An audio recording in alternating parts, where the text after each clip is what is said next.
Hey everybody, Josh Fossgreen here, and today we're going to talk about Bach Cello Suite 1 Prelude, which I recorded and played for you guys last week, and I hope that you enjoyed that and found it musically satisfying, and I hope that you want to play it yourself.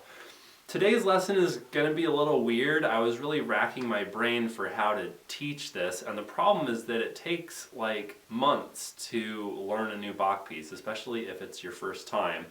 And I can't just like talk you through the whole thing in one video like I can with any given pop song. So, two things. First thing is the main thing, which is I've provided the sheet music for this along with tablature for 4-string bass, 24 fret necks are required. So basically you're going to have to be your own teacher to get through this whole piece. But I've got the tablature there so you can see where I decided to put the notes on the neck, because that's what I find is one of the big challenges with adapting music that was written for other instruments, in this case cello, especially because cello is tuned in fifths, so you can get much larger intervals without shifting, and on bass you have to move around a little bit more to accommodate that.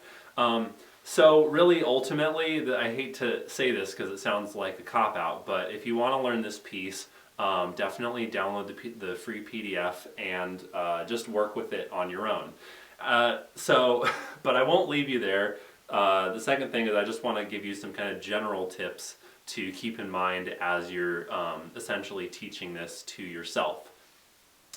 So basically we're in G major here. It's not one of Bach's more adventurous pieces harmonically, so we'll go to the relative minor, which is E minor, and we'll modulate to the dominant, so we'll be in D major every now and then, and there's a few little moments outside of that, but it's all basically within a G major framework with moments in D major. It's not too crazy.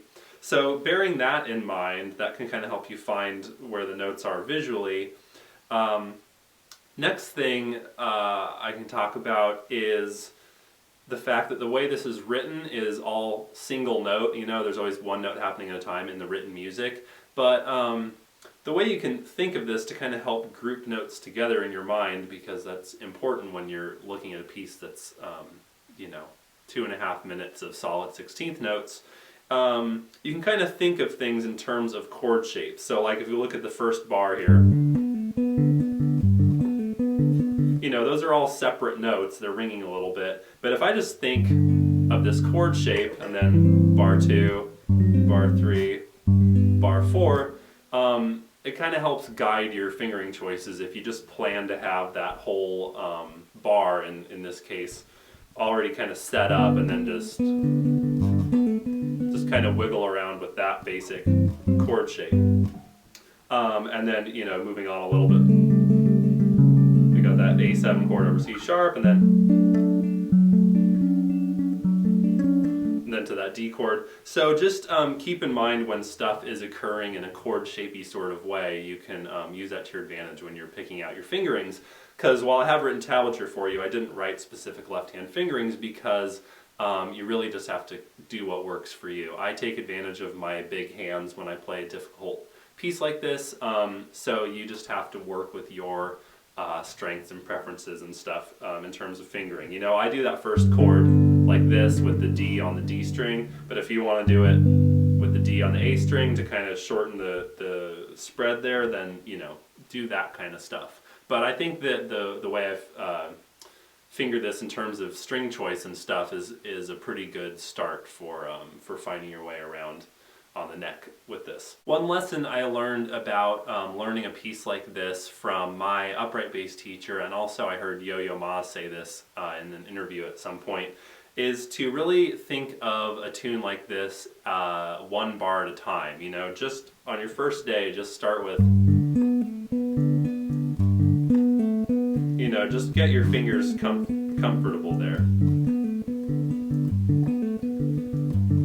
You can work the speed a little bit. And then, bar 2, get that happening. And then try doing bars 1 and 2.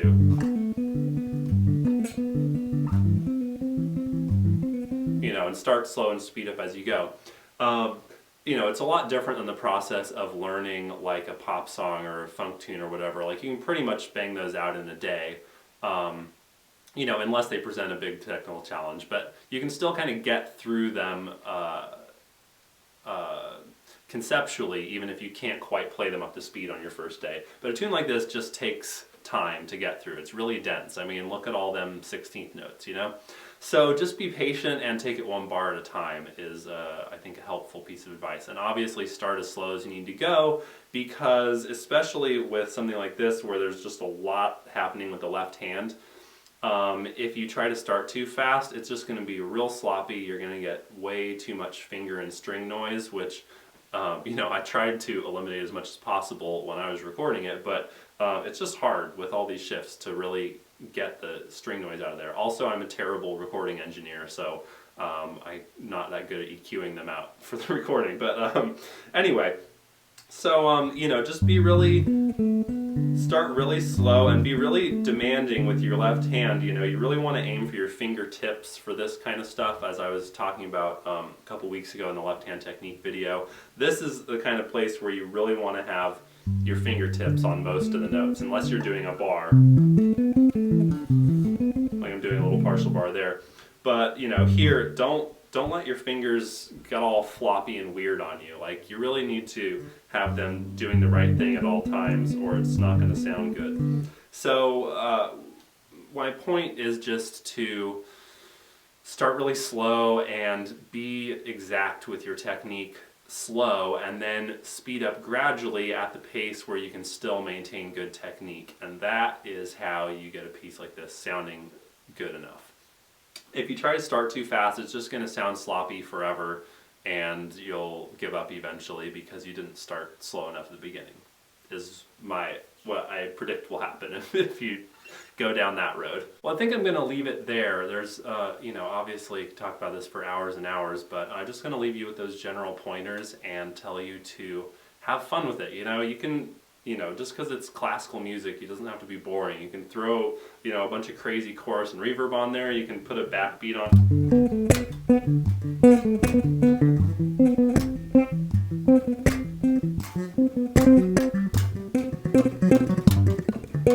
You can double all the notes up with your thumb, you know, just like make it interesting to you if you like it.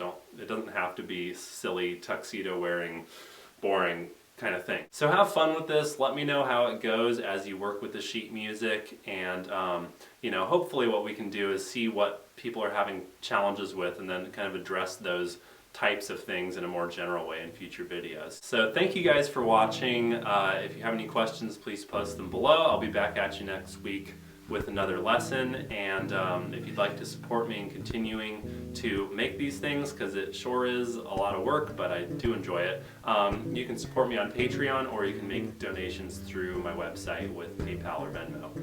See you guys next week, and remember, be excellent to each other and party on, dudes!